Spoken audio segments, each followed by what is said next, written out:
المفوض السامي لشؤون اللاجئين قد قدم في الأسبوع الماضي أرقاماً مفزعة عن اللاجئين السوريين، حيث توقع أن يصل عددهم إلى أكثر من 3 ملايين إنسان.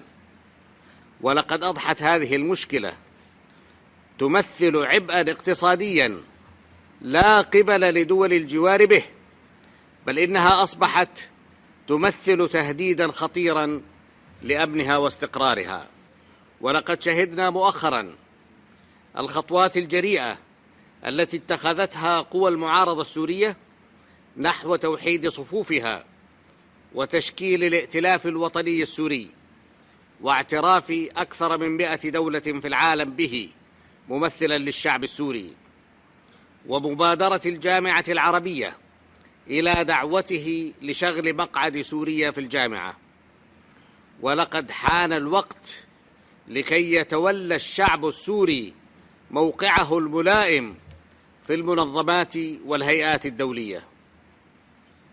لقد قال الشعب السوري كلمته، بل أطلقها صرخة مدوية، حينما أكد على ضرورة رحيل هذا النظام الذي فقد شرعيته عندما تطاول على أرواح مواطنيه، وإن البحث عن حل منصف في سوريا يجب أن يبدأ بإتاحة الفرصة للشعب السوري لكي يفتح صفحة جديدة تشرق معها عليه شمس الحرية، ويمارس بها حقه في اختيار قيادته وممثليه بعيداً عن سلطة هذا النظام وجبروته.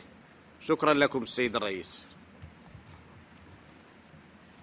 لدينا الكثير مما يقال لتفنيد ودحض تلك الادعاءات التي ذكرتها وفود ذات الدول التي تدعم وتأوي وتسلح الإرهابيين وتنشر التطرف والتخريب في وطن سوريا، وتعمل جاهدة على إفشال أي حل سلمي لهذه الأزمة. ونحن نخص بالذكر في هذا المجال التحالف غير المعلن الذي يضم كلا من السعودية وقطر وتركيا وإسرائيل ودول غربية بعضها أعضاء في هذا المجلس، وهم جميعهم يسعون إلى إحلال صراع إسلامي محل الصراع العربي الإسرائيلي بهدف وأد القضية الفلسطينية والتخلص من ورطة حل الدولتين.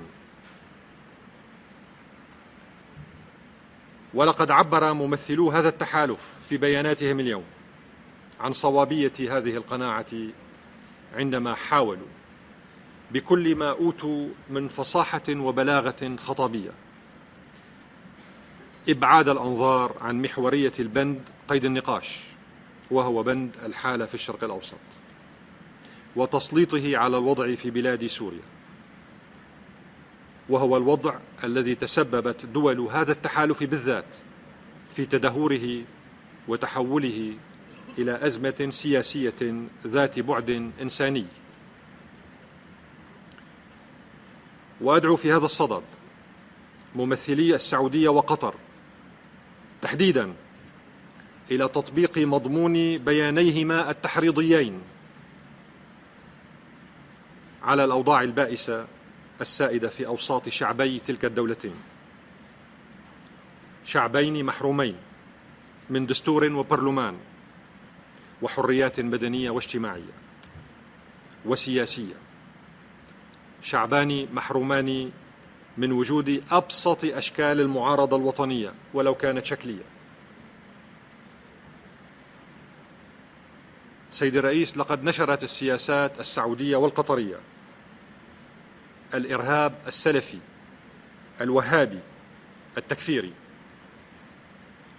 وشوهت تلك السياسات غير المسؤولة سماحة دين الإسلام.